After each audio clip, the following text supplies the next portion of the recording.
अस्सलाम वालेकुम जी। अपने YouTube चैनल पर आपको खुशामदीद कहते हैं। दुआ है कि आप जहाँ भी रहें खुशो खुरम रहें, हंसते और मुस्कुराते रहें। किसी शायर ने क्या खूब कहा है कि ना खुदा ही मिला ना विसाले सनम, ना इधर के रहे ना उधर के रहे। खान साहब ना इधर के रहे हैं ना उधर के रहे। 6 माह से जड़ा ना पुट चुके सी, ये समझ रहे थे कि मैं सबको काबू में कर लूंगा, मेरे साथ आवाम है, मेरी पॉपुलरिटी का ग्राफ बहुत बुलंद है, तो मैं सबको झुका लूंगा अपने सामने। तो 6 माह से तूफान बदतमीजी किसी इदारे को नहीं छोड़ा। अदलिया को बदनाम करने की कोशिश की। जब अदलिया इनके हक में फैसले देती थी तो वो अच्छी थी, जब वो इनके खिलाफ या फिर नवाज शरीफ या शरीफ खानदान के हक में फैसले उन्होंने दिए, जो इन्होंने झूठे केस बनाए थे, उन केसों को उड़ा दिया अदलिया ने। तो अदलिया के मोअज़्ज़ज़ जजों के खिलाफ इंग्लैंड में इनके जो भगोड़े हैं, भगोड़ा फोर्स है, उन्होंने जजों की तस्वीर के साथ क्या कुछ नहीं किया भाई। कैसे उनके खिलाफ जहरीला प्रोपेगेंडा किया, किसी से ढका छुपा नहीं है, कोई ज्यादा देर नहीं हुई। ये पिछले 6 माह में ये सब कुछ हुआ है। इलेक्शन कमीशन, उस पर इस बंदे ने किस तरह गंद फेंका। लेकिन वो chief election commissioner Sikandar Sultan, वो कोई खानदानी बंदा है, उन्होंने अपने काम से काम रखा। जानते थे कि गंद पर अगर पत्थर मारेंगे तो छींटे तो पड़ेंगी, तो उन्होंने भी मुंह नहीं लगाया।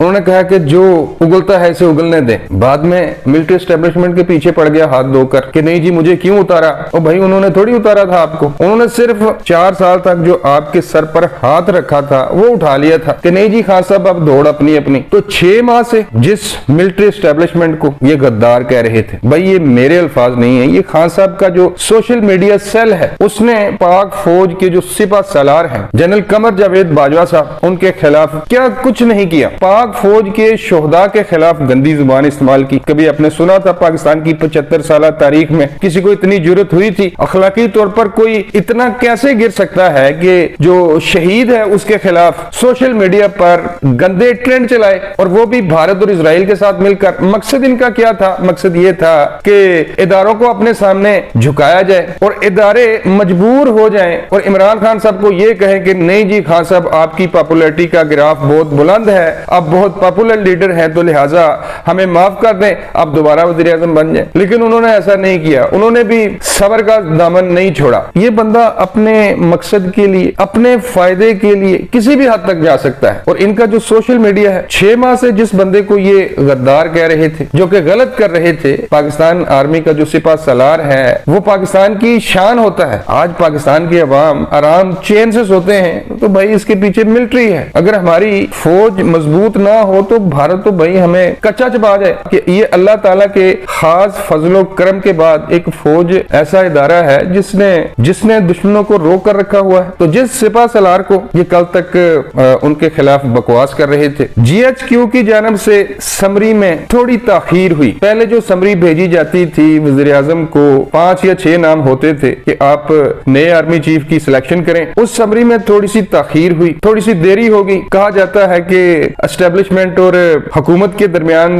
कोई इख्तिलाफ था, किसी नुक्ते पे दोनों में इख्तिलाफ था। तो इस दौरान PTI का जो सोशल मीडिया सेल है इसको थोड़ी सी स्पेस नजर आई। तो कल तक जिसके खिलाफ सोशल मीडिया पर ट्रेंड चला रहे थे उनकी तारीफों के पुल बांधना शुरू कर दी। आपने पाकिस्तान में जाते बरादरियां बदलते हुए तो लोगों को देखा होगा, लेकिन पाकिस्तान में एक ऐसा तबका भी है, PTI का जो सोशल मीडिया सेल है, ये तो अपने मकसद के लिए या खान साहब के मकसद के लिए अपने अब्बे को भी चेंज कर सकते हैं। 3 दिन से इनके जो यूट्यूबर है और सोशल मीडिया पर जितने भी लोग हैं PTI वाले, वो नहीं जी जनरल बाजवा साहब ने ये कर दिया, छक्के छुड़ा दिए शहबाज शरीफ के, शहबाज शरीफ को भागने का रास्ता नहीं मिलेगा, उन्होंने दोस्ती का हक अदा कर दिया। वो भाई आर्मी चीफ जो होता है वो सिर्फ अपने इदारे का दोस्त होता है या फिर रियासत का दोस्त होता है, वो किसी वज़ीर आज़म का दोस्त नहीं होता। तो ये किसी कमजोर पॉइंट की तलाश में थे कि इनको कोई कमजोर पॉइंट मिले हुकूमत का या फिर मिलिट्री एस्टेब्लिशमेंट का, तो खान साहब उस पर हमला करें। लेकिन वो समरी जो नहीं आ रही थी गुज़श्ता कुछ दिनों से, जिसको आ जाना चाहिए था, बिल आखिर गुज़श्ता रात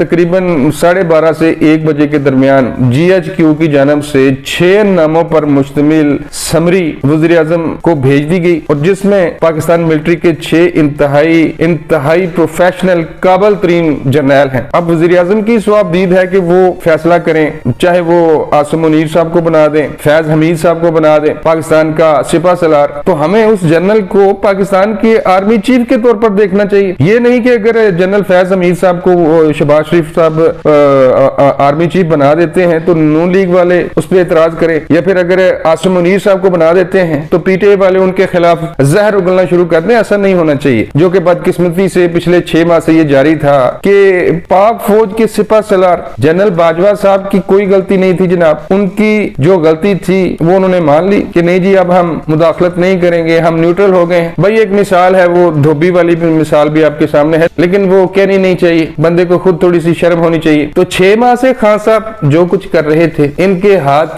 कुछ भी नहीं आया। 26 को इन्होंने जो सप निकालना है पिंडी में, अब वो सप भी निकाल लें। जो इन्होंने किला फतह करना है वो भी किला भी फतह कर लें। जो कुछ ये करना चाहते थे उसमें तो खान साहब बुरी तरह नाकाम हुए हैं। भाई आप इदारों को ब्लैकमेल नहीं कर सकते, इतनी ताकत नहीं है आप में। आप रियासत को ब्लैकमेल नहीं कर सकते, ये रियासती काम कभी नहीं रुकते, ये चलते रहते हैं। तो देर आए दुरुस्त आए, जिस समरी में थोड़ी ताखीर हो गई थी वो समरी बिल आखिर वज़ीर आज़म हाउस तक पहुंच चुकी है और बहुत जल्द पाकिस्तान के अगले आर्मी चीफ का ऐलान कर दिया जाएगा। यहाँ पर मैं ये भी कहना चाहूंगा कि खान साहब के लिए आखिरी मौका है। अगर नए आर्मी चीफ के साथ ये बनाकर रखते हैं तो भाई ये सियासत करें, इनको खुली छुट्टी है। लेकिन अगर जो अगला आर्मी चीफ है उनके खिलाफ इमरान खान साहब कोई प्रोपेगेंडा चलाते हैं या सोशल मीडिया पर कोई गलीज किस्म की मुहिम चलाते हैं तो बाजवा साहब ने तो दरगुजर किया, उनके तो रिटायरमेंट के दिन आ रहे थे। लेकिन जो नया आर्मी चीफ आएगा उसने तो 3 साल रहना आगे, तो वो किसी भी सूरत इमरान खान साहब की किसी भी बदमाशी को कबूल नहीं करेगा। अब तक के लिए बस इतना ही, मिलता हूँ किसी नई वीडियो में। अल्लाह निगहबान।